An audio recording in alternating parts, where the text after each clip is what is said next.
Okay, welcome to MFCS class.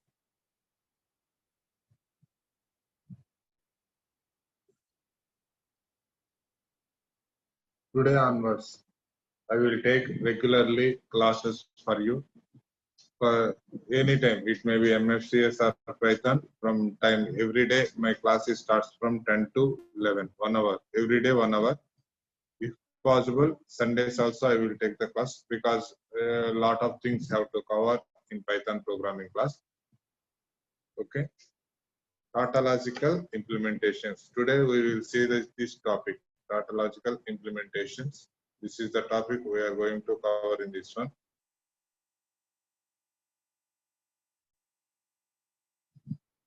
Okay, first one, already previously I have covered all these topics.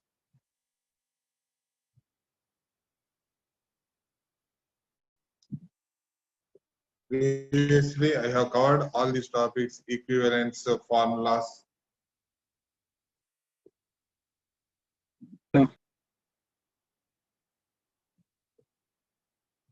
Equivalence formulas, this one, idempotent laws, associative laws, all this material is this topic related to this topic, material is shared with you. Equivalence laws, this is the idempotent laws, associative laws, commutative laws. Go through this one. I am not going through in detail of these formulas. Commutative, these are the very important one. Distributive laws, identity laws, component laws, and absorption laws, De Morgan laws. Okay, these are required when we are solving the problems. These are required.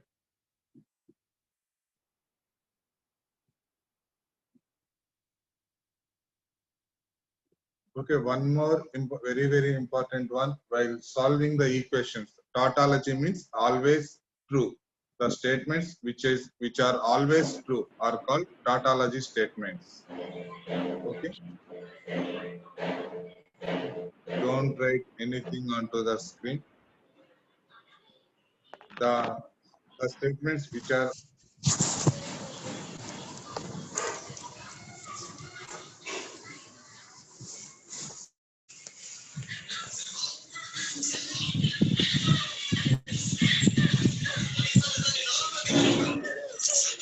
ఏం రావట్లేదు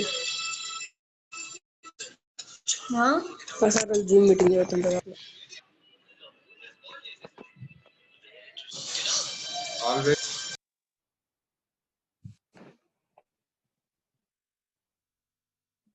Okay, this is the very important one. While solving statements, expressions, we use this formula. P implies Q is equivalent to negation of P or B. P implies Q is same as negation of P or B. Okay, P implies, this can be proved using this statement. PQ in one table, P comma Q. Okay, P implies Q. P implies Q, negation of P, P or Q. P implies Q, by implies negation of P or negation of Q. In last column, 1, 2, 3, 4, 5, 6 columns are there. In 6 column, all values are true. Okay, a statement is said to be a tautology if it is always true, irrespective of their values. It is called tautology statement. Okay, from P implies Q, whatever the values of P implies Q is there, those are negation of P or Q. This is the important formula. This we can use in proving statements. Okay, in bold letters, I am saying this one. A implies B. If and only if negation of A or B. If A implies B is true, negation of A or B is true. If A implies B is false, negation of A or B is false. Both of them are equivalent. That by implies symbol signifies that A implies B is equivalent to. Okay, A implies B is equivalent to negation of A or negation of B. Okay, don't write anything onto the screen. Okay, negation of A implies B is equivalent to negation of A or negation of B. Okay, first problem, we will see the first problem in this session. How to clear this one?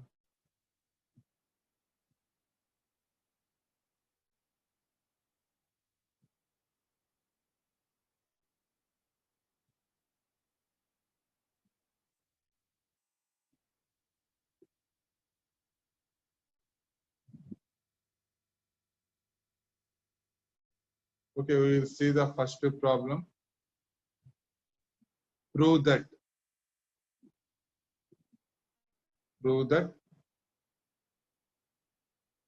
P implies, if you have pen and paper, write this one.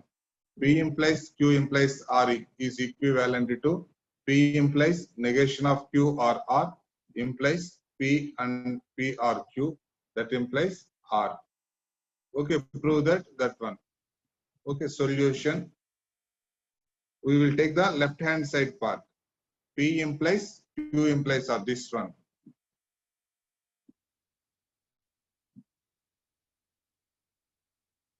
P implies Q implies R.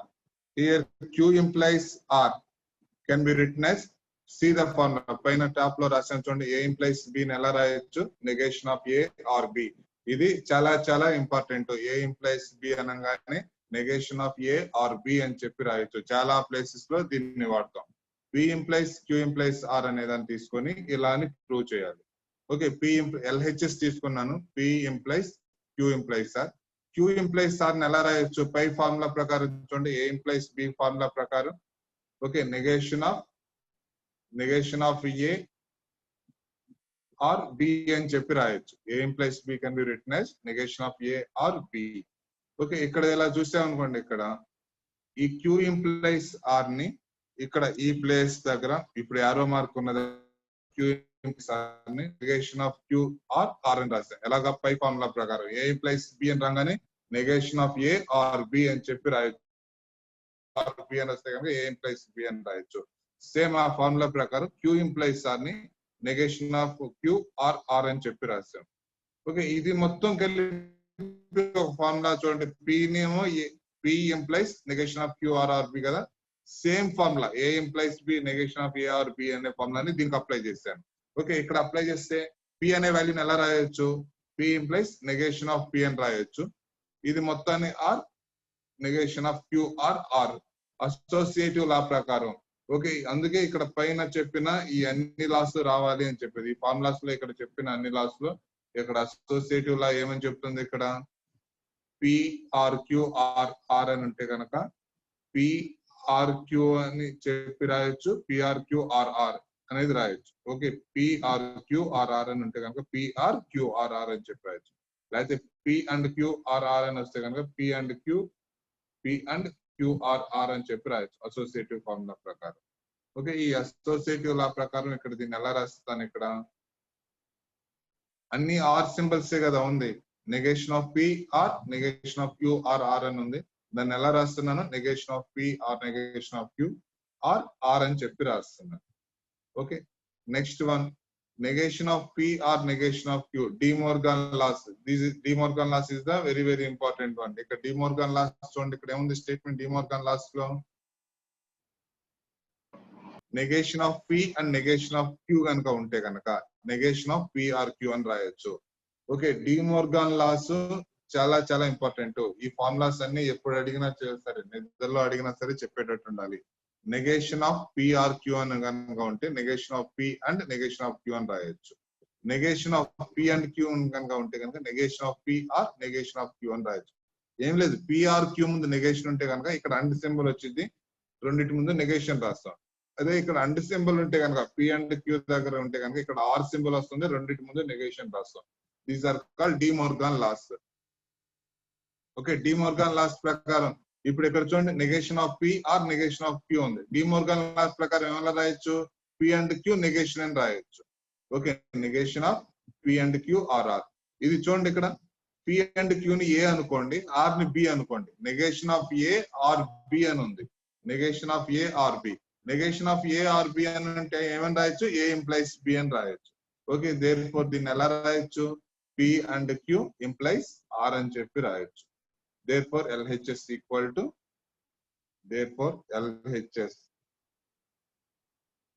LHS equal to RHS, hence proved.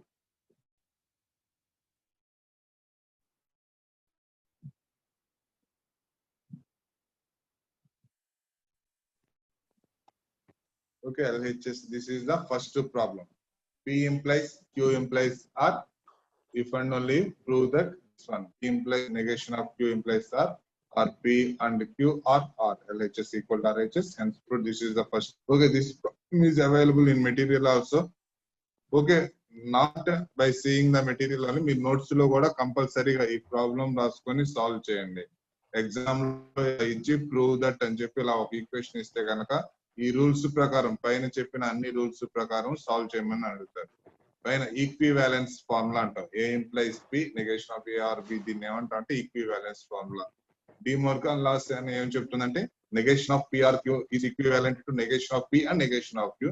అలానే negation of P and Q is equivalent to negation of P or negation of Q. This is called De Morgan law. This is the first problem. Note చేసుకోండి. Already notes లో ఉంది, మీకు ఇచ్చిన material లో ఉంది. Not material notes లో MFCS notes నోట్స్ ఒకటి ప్లేస్ చేసి అందులో అనేవి రాయండి. Okay, example 2. Prove that.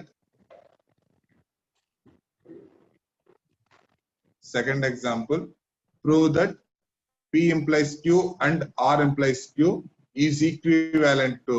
అక్కడ యారో మార్క్స్ రెండు వేసి ఉంది చూడండి, దాన్ని ఏమని చదువుతామంటే is equivalent to. Equivalent to దానికి లెఫ్ట్ సైడ్ ఉన్నది ఏంటిదో రైట్ సైడ్ అని కూడా సేమ్ అదే ఉంది. Equivalence is equivalent to bidirectional. Okay, is equivalent to P or Q or R implies Q. Okay, prove that this one. Okay, LHS తీసుకున్నాను. P implies Q and R implies Q. ఇప్పుడు చూడండి, P implies Q ని ఎలా రాయొచ్చు? A implies B, ఆ formula equivalence formula రాయాలి. A implies B ని ఎలా రాయొచ్చు? Negation of A or Q అని చెప్పి రాయొచ్చు కదా. సేమ్ అలానే ఆ ఫార్ములా ప్రకారం ఏమని రాస్తాను? P implies Q ని ఇక్కడ ఈ లైన్ దగ్గర, ఇక్కడ యారో మార్క్ పాయింట్ చేస్తున్నా కదా, యారో మార్క్ పాయింట్ చేసే దగ్గర. ఓకే, మౌస్ పాయింట్ చేస్తున్నాను చూడండి, మౌస్ పాయింట్ చేసే దగ్గర P implies Q. P implies Q ని ఎలా రాయొచ్చు? ఇక్కడ negation of P or Q అని చెప్పి రాయొచ్చు. సేమ్ అలానే R implies Q ని ఏమని రాయొచ్చు? Negation of R or Q. Same లేదా ఫార్ములా ఈక్వివాలెన్స్ ఫార్ములాస్ ఇక్కడ 2 టైమ్స్ రాశాను. అండ్ సింబల్ అండ్ గానే ఉంది. Okay, negation of P or Q and negation of Q or Q. Next ఇక్కడ ఈ సింబల్ ఉంది, ఇక్కడ ఈ సింబల్ ఉంది కదా. ఆర్ సింబల్ అనేది డిస్ట్రిబ్యూటివ్ లా ప్రకారం. ఇక్కడ ఇది ఏ రూల్ ప్రకారం రాస్తున్నానంటే ఇక్కడ డిస్ట్రిబ్యూటివ్ లా ప్రకారం రాస్తున్నా.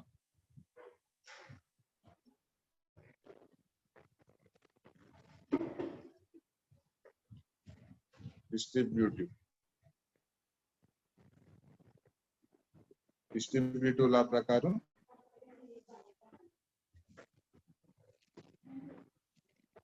ఇది రాస్తుంది. ఇక్కడ ఏమని రాయొచ్చు? దీన్ని ఇలా రాయొచ్చు, నెగేషన్ ఆఫ్, ఇక్కడ ఆర్క్యూ ఉంది కదా, ఆర్క్యూ ని బయటకు తీసుకొచ్చేసాను. Negation of P and negation of R. చూడండి, డిమోర్గన్ లాస్ ప్రకారం negation of P and negation of R ని ఎలా రాయొచ్చు? Negation of P or R. ఇవి రాయాలి. ఆ పైన చెప్పిన డిమోర్గన్ లాస్ ఈక్వివాలెన్స్ ఫార్ములా తెలియకపోతే కనుక ఇవి సాల్వ్ చేయలేము. కంపల్సరీగా ఈక్వివాలెన్స్ ఫార్ములా తెలవాలి, డిమోర్గన్ లాస్ కూడా ఇక్కడ తెలవాలి. తెలిస్తేనే ఈ ప్రాబ్లం అనేది సాల్వ్ చేయగలుగుతాం. ఓకే, డిస్ట్రిబ్యూటివ్ లా ప్రకారం ఇది ఎలా రాయొచ్చు? Okay, negation of P or R or Q. Okay, P or R దీన్ని ఎలా రాయొచ్చు? Negation of P or R or Q.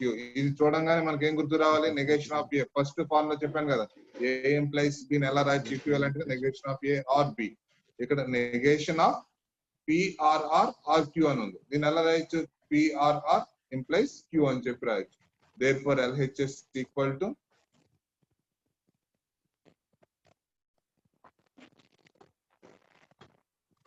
LHS equal to RHS. Hence proved.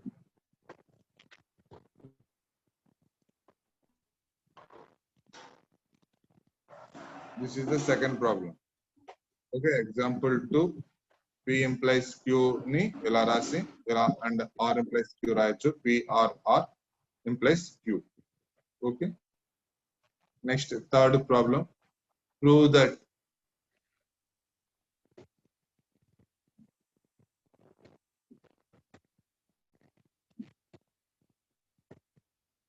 that P implies Q implies P is equivalent to negation of P.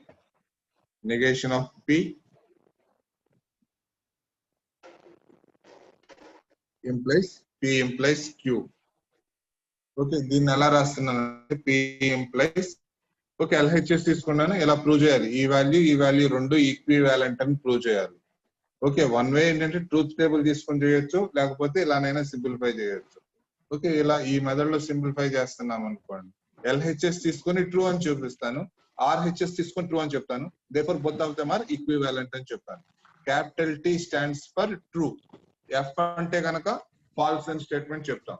Capital T అంటే true అని, F అంటే falls అని చెప్తాం ఇక్కడ. Okay, P implies Q implies P. దీన్ని ఎలా రాస్తున్నాను? ఇంకా నాకు ఆ ఫార్ములా తెలవాలి. బేసిక్ గా A implies B ని negation of A or B అని చెప్పి రాస్తాను అని తెలిస్తేనే ఇక్కడ ఏదన్నా చేయగలుగుతాం. ఆ ఫార్ములా A implies B ఇక్కడ ఫస్ట్ లో చెప్పాను కదా, A implies B can be written is equivalent to negation of A or B. ఆ ఒక్క ఫార్ములా మీద డిపెండ్ అయ్యే మెయిన్ 90% ఆఫ్ ద ప్రాబ్లం అనేది డిపెండ్ అయ్యి ఉంటుంది. Okay, P implies Q implies B అని ఉంది. దీన్ని ఎలా రాస్తున్నాను? P ని A అనుకుంటాను, Q implies P ని B అనుకుంటాను. A implies B ఉంది, negation of A or B అని చెప్పి రాస్తాను. అలా రాస్తాను అనుకోండి, దీన్ని ఎలా రాయొచ్చు? negation of P or Q implies P అని చెప్పి రాయొచ్చు. ఓకే, ఇలా రాస్తాను అనుకోండి. మళ్ళీ దీని నుంచి చూడండి, ఇక్కడ Q implies P ని ఎలా రాయొచ్చు? అదే ఫార్ములా రిపీటెడ్ గా Q implies P ని negation of Q or P అని చెప్పి రాయొచ్చు. ఓకే, దేర్ఫోర్ ఇది మొత్తం కలిపి ఎలా వచ్చింది? negation of P or negation of Q or P అని వచ్చింది. ఓకే, ఇది డిస్ట్రిబ్యూటివ్ అసోసియేటివ్ రూల్ ప్రకారం ఇవన్నీ విడగొట్టి రాస్తున్నా. negation of P or negation of Q or P అని చెప్పి రాయొచ్చు. చూడండి, A or B or C ఉంది అనుకోండి, మనం ఎలానైనా రాయొచ్చు. A or B or C అని అంటే A or C or B అని రాయొచ్చు, B or C or A అని చెప్పి మనం ఏ ఆర్డర్ అయినా రాయొచ్చు. R సింబల్ ఉంది మధ్యలో, 3 టర్మ్స్ ఉన్నాయి. ఆ టర్మ్ ఫస్ట్ టర్మ్ దగ్గర సెకండ్ టర్మ్ దగ్గర థర్డ్ టర్మ్ రాయొచ్చు, నో ప్రాబ్లం. ఎందుకంటే 1 or 2 or 3 అన్నా, 3 or 2 or 1 అన్నా, 2 or 1 or 3 అన్నా ఒకటి. కాబట్టి ఇక్కడ ఏమని రాస్తున్నానంటే ఇక్కడ negation of P or negation of Q or P అనేది ఉంది. negation of P or P అని చెప్పి రాశాను, or negation of Q అని చెప్పి రాశాను. చూడండి, term negation of P or P. Okay, negation of P or P. Okay, negation of P value true అయింది అనుకోండి, negation of P ఏమవుతుంది? ఫాల్స్ అవుతుంది. ఫాల్స్ ఆర్ ట్రూ, ఆ వాల్యూ ఏమొస్తుంది? ట్రూ అని వస్తుంది. ట్రూ ఆర్ ఫాల్స్ అంటే ఫాల్స్ అని వస్తుంది.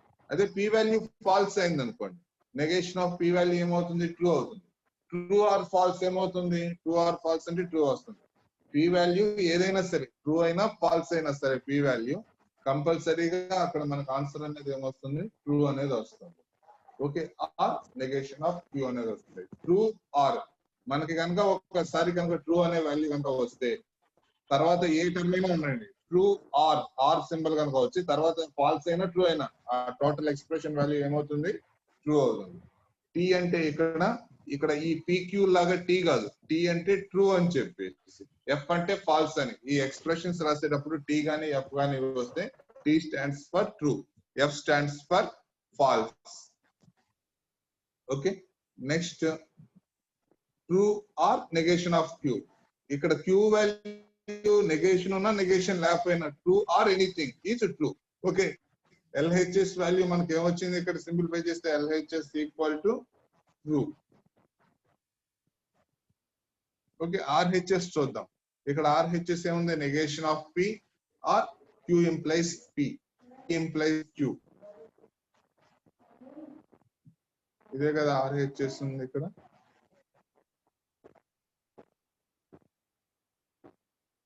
P implies Q. P implies Q. Negation of P or P implies Q. RHS term తీసుకున్నాను ఇక్కడ. ఓకే, నెగేషన్ ఆఫ్ దీనికి అదే రూల్ అప్లై చేశాను. ఎన్నిసార్లు చెప్పారు? Implies B, negation of A or B. Negation of P కి అప్లై చేస్తే negation of P or P implies Q. Okay, negation of P అంటే ఏమొస్తుంది? నెగేషన్ క్యాన్సిల్ అయ్యి P అనే వాల్యూ వస్తుంది ఇక్కడ మనకి. నెగేషన్ ఆఫ్ P అంటే ఇక్కడ P అనే వాల్యూ వస్తుంది. Next one,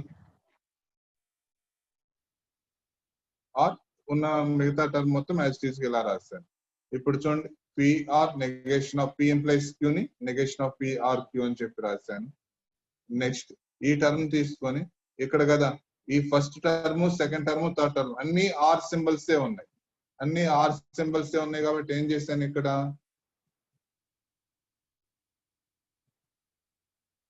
first two terms కలిపా. పిఆర్ నెగేషన్ ఆఫ్ పి అనే term or Q. Okay, P or negation of P ఏమవుతుంది? ట్రూ అవుతుంది.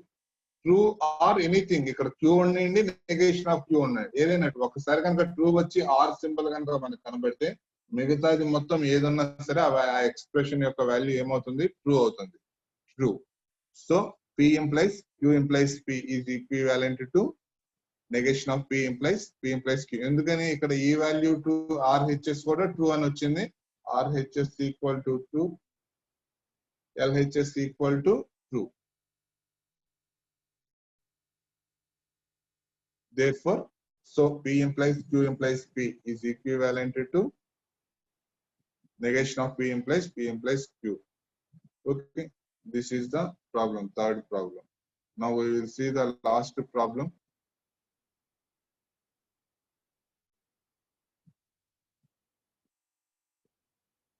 Prove that. This is the 2009 question. Screen में the draw चेम आपको 534. Okay, just చూడు ఏం చెప్తున్నాను అనేది డ్రా చేయము. నెక్స్ట్ సెంటెన్స్ లో డ్రా చేస్తాను.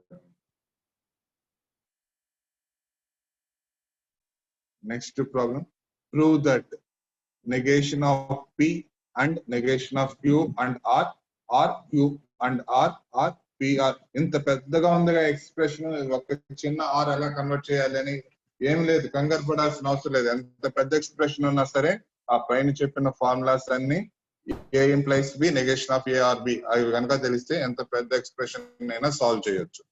ఓకే, LHS వాల్యూ తీసుకున్నాను ఇక్కడ. Negation of P, negation of Q ఉన్న ఎక్స్ప్రెషన్ మొత్తం LHS లాగా తీసుకున్నాను. ఓకే, ఈ LHS మొత్తం తీసుకొని ఇక్కడ ఈ వాల్యూ చూడండి. ఇక్కడ ఈ value negation of P and negation of Q and R. దాన్ని ఏం చేశాను? ఫస్ట్ రెండు టర్మ్స్ ని కలిపి ఒక టర్మ్ రాగా రాశాను. Negation of P and negation of Q and R. First ఈ ఆర్ సింబల్ కంటే ముందున్న వాల్యూస్ చూడండి. ఇక్కడ ఈ మూడు వాల్యూస్ లో first negation of P, negation of అండే కదా మొత్తము. A and B and C అన్న, A and B and C అన్న ఒకటే. First two terms next term రాశాను. మిగతాది ఇక్కడ ఆర్ సింబల్ రాసి ఇక్కడ Q and R, P and R అని ఉంది. ఇక్కడ చూడండి ఒకసారి ఎక్స్ప్రెషన్ డిస్ట్రిబ్యూటివ్ లాలో Q and R, or P and R అని వచ్చింది. దానికి ఏం చేస్తున్నాను? రెండు చోట్ల సెకండ్ టర్మ్ ఆరే కదా ఉంది, అండ్ ఆర్ బయటకు తీసుకొచ్చి క్యూ అండ్ పి అనేది రాశాను. ఇవి తెలవాలి, అసోసియేటివ్ లా, డిస్ట్రిబ్యూటివ్ లా, డిమోర్గాన్ లా ఏంటిది అనేది ఒకటి రెండు సార్లు క్లియర్ గా మనకు అర్థమైతేనే ఈ ప్రాబ్లమ్స్ చేద్దాం. అలా లేకుండా ఏదో ఒకటి రాసేసి మాయ చేద్దామంటే కుదరదు. పైన చెప్పిన అసోసియేటివ్ లా అంటే ఏంటి, డిస్ట్రిబ్యూటివ్ లాస్ అంటే, డిమోర్గాన్ లాస్ అంటే, ఈక్వివాలెన్స్ లా అంటే ఏంటి అవి తెలిస్తేనే ఇక్కడ వస్తాయి. ఇక్కడ చూడండి Q and R, or P or R ని ఎలా రాసాము? క్యూఆర్పి,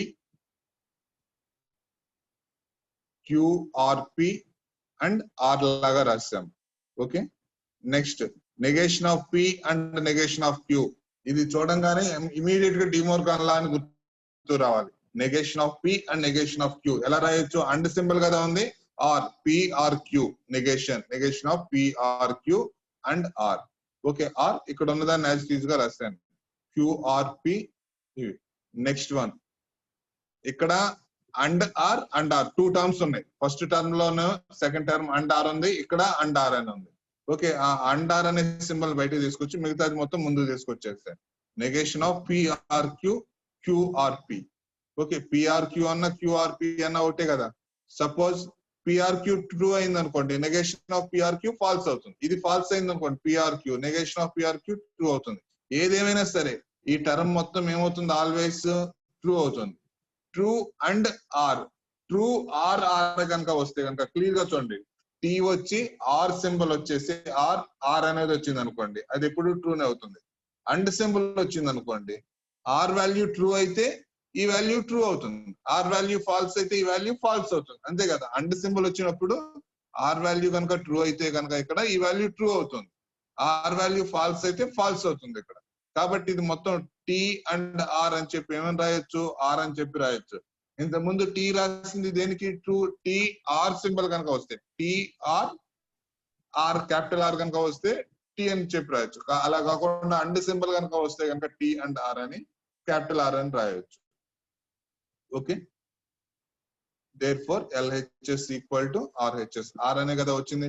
చూడండి ఎక్స్ప్రెషన్ చూడటానికి చాలా పెద్దగా ఉంది, కానీ ప్రాబ్లమ్స్ చేసేటప్పుడు ఈజీగా లాస్ట్ కనుక ఈజీగా ఉంటే వచ్చేస్తాం, లాస్ట్ కనుక ఐడియా వస్తే. Okay, next problem.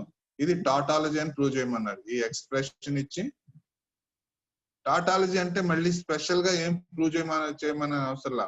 ఈ ఎక్స్ప్రెషన్ ట్రూత్ వాల్యూ టీ అని చూపించండి అంతే. జస్ట్ ఈ ఎక్స్ప్రెషన్ మొత్తం టాటాలజీ అని ప్రూవ్ చేయమంటే ఏంటి దాని మీనింగ్, ఈ ఎక్స్ప్రెషన్ మొత్తాన్ని సింప్లిఫై చేస్తే టీ అనే వాల్యూ వస్తుంది, ట్రూ అని వస్తుంది అని చూపించండి అన్నారు. ఓకే, మెటీరియల్ లో ఉంది కదా, సేమ్ నోట్స్ లో ఉంది. ఇంత ముందు చెప్పిన ఫార్ములాస్ ప్రకారం వెళ్ళండి.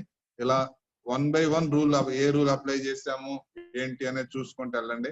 అసోసియేటివ్ లా, డిస్ట్రిబ్యూటివ్ లానా, లేకపోతే ఈక్వివాలెన్స్ ఫార్ములానా. సేమ్ ఇంత ముందు 3 ప్రాబ్లమ్స్ లో సాల్వ్ చేస్తే లాస్ట్ కి వచ్చేపాటికి వాల్యూ ఏమొస్తుంది, ట్రూ అని వస్తుంది. ఎప్పుడైతే ట్రూ అనేది వచ్చిందో hence the given formula is tautology. Okay, same model. Next 2 problems. P and Q implies PRQ is tautology. Okay, ఆ ఫార్ములా ప్రకారం ఇలా సాల్వ్ చేస్తే టాటాలజీ అనేది వస్తుంది. ఓకే, ఇవి నోట్స్ లో రాయండి ఈ రోజు క్లాస్ లో చెప్పినవి అన్నిటిని. ఓకే, రేపటి నుంచి ప్రతిరోజు 10 to 11 అనేది సెషన్ నేనే తీసుకుంటాను. ఓకే, నెక్స్ట్ క్లాస్ లో పైథాన్ ఆల్టర్నేటివ్ గా తీసుకుంటాను. నెక్స్ట్ క్లాస్ లో పైథాన్ తీసుకుంటాను క్లాస్, ఆ తర్వాత MFCS, Python MFCS. Most probably Sundays కూడా పాసిబిలిటీ కనుక ఉంటే సండేస్ కూడా తీసుకుంటాను. ఇక్కడ నుంచి రెగ్యులర్ గా ఎవ్రీడే నా క్లాస్ అనేది ఉంటుంది 10 to 11. ఓకే, సెషన్ ఎండ్ చేస్తున్నాను. Thank you, have a nice day, by by.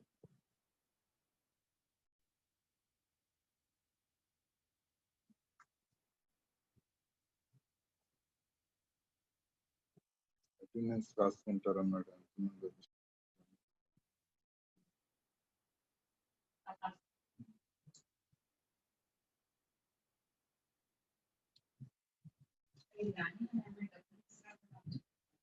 నేను పరిమాణం కూడా చెప్తే ఎక్కడ మేడం నా దగ్గర పైసా కూడా లేదని ప్రాజెక్ట్ వచ్చింది. లేదని చెప్పేసింది.